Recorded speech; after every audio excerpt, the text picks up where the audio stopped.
अरे भाग्यवान, मेरे जूते कहाँ रखे हैं? मुझे बाहर जाने में देर हो रही है। तभी मालती कमरे में आती है। ये रहे आपकी जूते। मैं इन्हें साफ करने के लिए ले गई थी। अरे वाह, तुम कितनी समझदार हो। मेरे बिना कुछ कहे ही सारे काम कर देती हो। तभी मालती झिझकते हुए रमेश से कहती है, सुनिए जी, आपसे एक बात कहूँ, बुरा तो नहीं मानेंगे ना? अरे नहीं नहीं, बेफिक्र होकर कहो। शादी से पहले मैं अपने मायके में नौकरी करती थी। मैं चाहती हूँ कि अब मैं फिर से नौकरी करना शुरू कर दूं। वैसे भी सारा दिन घर में बोर हो जाती हूँ। देखो मालती, तुम्हारे नौकरी करने से मुझे कोई ऐतराज नहीं है, लेकिन तुम्हें एक बात बता दूं, हमारे खानदान में आज तक कभी किसी औरत ने नौकरी नहीं की। फिर भी एक बार तुम माँ से पूछ कर देखो, अगर वो तुम्हें नौकरी करने की इजाजत दे देती है तो अच्छी बात है। रमेश वहाँ से चला जाता है। फिर उसी शाम मालती अपनी सास के पैर दबा रही होती है। तभी उसकी सास मालती से कहती है, अरे क्या बात है बहू, आज तो ठीक तरह से मेरे पैर नहीं दबा रही। किसी ख्याल में खोई पड़ी है क्या? मैं भी तो जानूं आखिर बात क्या है। अब दरअसल वो माँ जी। अरे हाँ हाँ बोलो, इतना सोच क्यों रही हो? माँ जी, अगर आप बुरा न माने तो मैं नौकरी करना चाहती हूँ। घर के काम करने के बाद मेरे पास काफी वक्त बच जाता है। मालती की ये बात सुनकर उसकी सास गुस्से में कहती है, अरे बहू, तेरी तबीयत तो ठीक है ना? आज ये कैसी बहकी बातें कर रही है?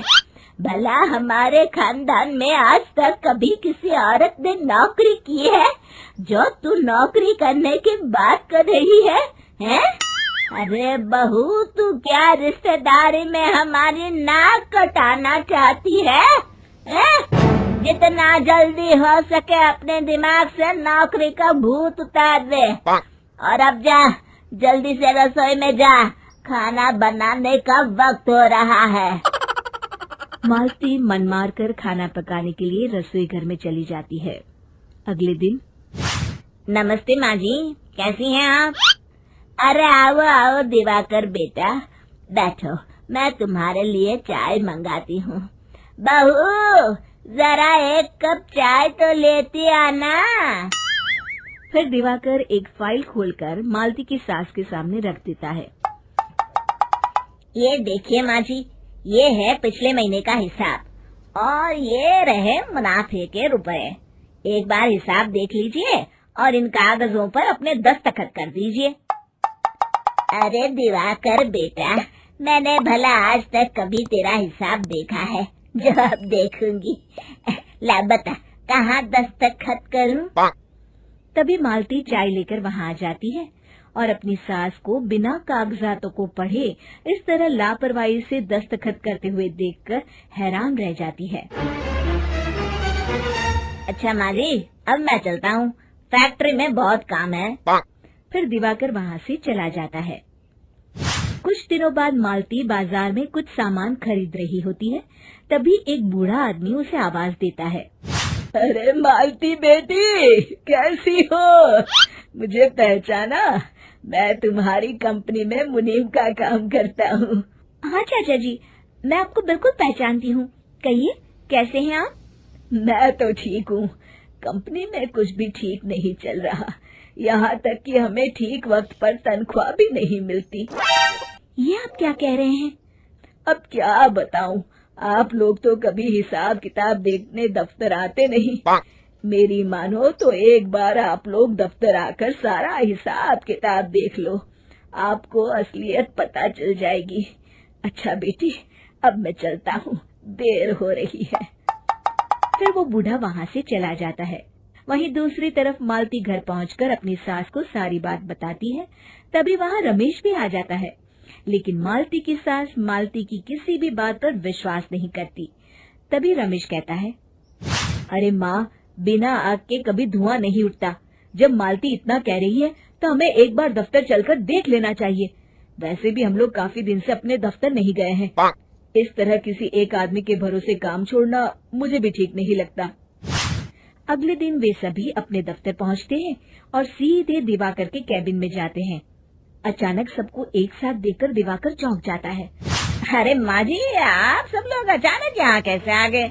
अगर कुछ काम था तो मुझे एक फोन कर दिया होता, मैं आपके घर आ जाता।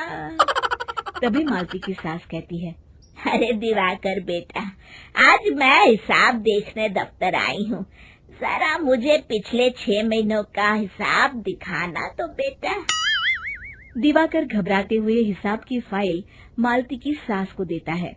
मालती की सास फाइल लेकर मालती को देती है और कहती है, ले बहू, देख ले हिसाब। मालती फाइल को बड़े गौर से देखती है और अगले ही पल उसे सारी गड़बड़ी समझ में आ जाती है। वो अपनी सास से कहती है, माँ जी, मुनीम चाचा बिल्कुल सही कह रहे थे। हमारी कंपनी में पिछले 6 महीनों में जितना मुनाफा हुआ है, हमें उसका आधा पैसा भी नहीं मिला। यूँ समझ लीजिए कि 1 रुपये में सिर्फ चवन्नी ही हमारे हाथों में आई है। मालती की बातें सुनकर मालती की सास गुस्से से दिवाकर को पूछती है, क्यों दिवाकर, मेरी बहू जो कह रही है वो सच है? दिवाकर समझ जाता है आज उसका भांडा फूट चुका है। वो गिड़गिड़ाते हुए कहता है, मुझे माफ कर दीजिए माँ जी, मैं पैसों के लालच में अंधा हो गया था। अरे वाह दिवाकर, तू तो एक नंबर का चोर निकला। इतने दिनों से मैं तुझ पर आंख बंद करके भरोसा करती रही और तू मुझे ही चुना लगाता रहा। अभी के अभी निकल यहाँ से और दोबारा अपनी शक्ल मत दिखाना। दिवाकर वहाँ से भाग जाता है। मालती की सास मालती को शाबाशी देते हुए कहती है, बहू, आज मैं समझ गई कि पढ़ाई लिखाई हमारी जिंदगी में कितनी जरूरी है। मैं बहुत किस्मत वाली हूँ जो मुझे तुझ जैसी बहू मिली है। शिक्षा, पढ़ाई लिखाई का इस्तेमाल सही जगह करके हम दुनिया में बहुत कुछ बदल सकते हैं।